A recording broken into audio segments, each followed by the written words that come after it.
हरे कृष्णा। राधे राधे।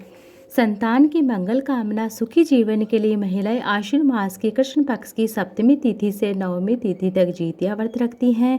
जितिया व्रत को जीवित पुत्रिका या जीमूत वाहन व्रत के नाम से भी जानते हैं।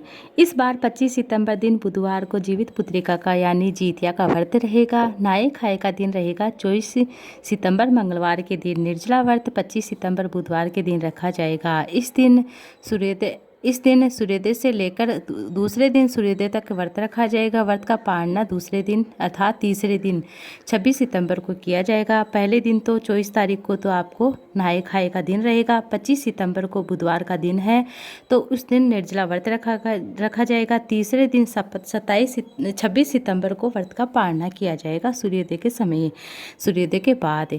सितंबर गुरुवार को सुबह सूर्योदय के बाद सप्तमी तिथि प्रारंभ होगी। 23 सितंबर सोमवार की दोपहर 1 बजे से लेकर 1 बजे से यह तिथि प्रारंभ होगी। 24 सितंबर मंगलवार की दोपहर 12:03 पर यह तिथि समाप्त हो जाएगी। इस दिन सूर्योदय सुबह 6:20 पर होगा। सूर्यास्त इस दिन 6 बजकर समाप्त हो जाएगा। अष्टमी तिथि प्रारंभ होगी 24 सितंबर मंगलवार के दिन दोपहर 12:04 से यह तिथि शुरू होगी और 25 सितंबर बुधवार को दोपहर 12:11 पर यह तिथि समाप्त हो जाएगी। नवी तिथि प्रारंभ होगी 25 सितंबर बुधवार दोपहर 12 बजे से यह तिथि समाप्त होगी 26 सितंबर गुरुवार को दोपहर 12:02 पर। इस दिन सूर्योदय सुबह 6:02 पर होगा। सूर्यास्त होगा शाम 6:15 पर। जितिया व्रत की पूजा का शुभ मुहूर्त रहेगा इस दिन 25 सितंबर बुधवार को सुबह 6:10 से लेकर 9:12 के बीच में। शाम की पूजा का समय रहेगा। शाम की पूजा का समय प्रदोष काल के समय रहेगा 6:14 से लेकर 7:26 के बीच में। और 26 तारीख को व्रत का पारना किया जाएगा। 26 सितंबर गुरुवार को सुबह 6:02 से लेकर आप 8:02 के बीच में आप पूजा पाठ करने के बाद अपने व्रत का पालन कर सकते हैं। जिन्होंने भी व्रत रखा है अपना व्रत खोल सकते हैं। पहले दिन नहाए खाए का रहेगा 24 सितंबर को। जितिया व्रत रखने वाली महिलाएं पहले दिन नहाए खाए रखती हैं, यानी महिलाएं इस दिन बाल धोती है। बाल धोने के बाद शुद्ध सात्विक भोजन करती हैं। नहाए खाने के बाद सिर्फ एक बार शुद्ध सात्विक मिट्टी के बर्तन में चूल्हे पर पका हुआ भोजन करती हैं।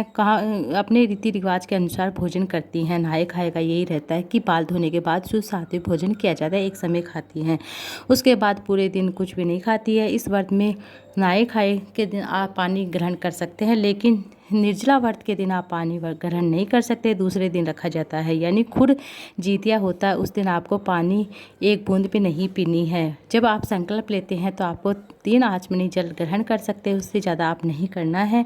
और खुद जितिया के दिन विधि विधान से आपको जीमूत वाहन भगवान जीमूत वाहन की चील सियार की पूजा की जाती है। तीसरे दिन जितिया व्रत के तीसरे दिन शुभ मुहूर्त में व्रत का पारण किया जाता है। जिन्होंने मूर्ति घर में स्थापना कर पूजा इस तरह से चौकी लगा की है वह विसर्जन करेंगे सबसे पहले, फिर उसके बाद अपने व्रत का पालन करेंगे। इस व्रत का पालन करने के बाद माताएं बहनें सबसे पहले जल ग्रहण करती है। उसके बाद अपने अपने घर की परंपरा के अनुसार पकवान जो भी घर में बना है उसी के अनुसार आप भोजन ग्रहण करेंगे, अर्थात अपने व्रत का पालन करेंगे। जितिया व्रत के कभी भी आप जितिया व्रत के दिन कथा जरूर सुने। कथा के बगैर यह व्रत अधूरा होता है। निर्जला व्रत को या तो पूरा उत्तर भारत में बहुत ही उत्साह के साथ मनाया जाता है। कुछ जगह पर किया जाता है, कुछ जगह पर नहीं किया जाता। दूरी दूरी का फर्क होता है। एक दिन पहले नहाए खाए का रहता है, दूसरे दिन निर्जला व्रत रखा जाता है, तीसरे दिन व्रत का पालन किया जाता है। 3 दिन तक चलने वाला यह बहुत ही उत्साह के साथ चलने वाला त्यौहार होता है। नहाए खाए के साथ ही वह व्रत की शुरुआत होती है। बिहार और पूर्वी उत्तर प्रदेश में यह बहुत ही महिलाएं करती हैं। नहाए खाए के दिन शाम को पकवान बनाती हैं, फिर रात होने के बाद सप्तमी तिथि के दिन बनाती है। झींगी नाम की एक सब्जी होती है जिसे हम तोरी की सब्जी बनाती है साथ में, और सतपति या झींगी की सब्जी बनाती हैं। जितिया व्रत में इस दिन भोजन करना बहुत ही शुभ माना जाता है। इस सब्जी का व्रत के एक दिन पहले छतिया खुली हुई जगह पर है, जैसे चील शियार के लिए भोजन रख देती है छत के ऊपर। जितिया व्रत छठ पर्व की तरह ही मनाया जाता है। बहुत ही कठिन हार्ड व्रत होता है। इसका फल भी उतना ही महत्व रखता है। इस व्रत के पुण्य प्रताप से संतान पर कभी भी संकट कष्ट पीड़ा नहीं आती है।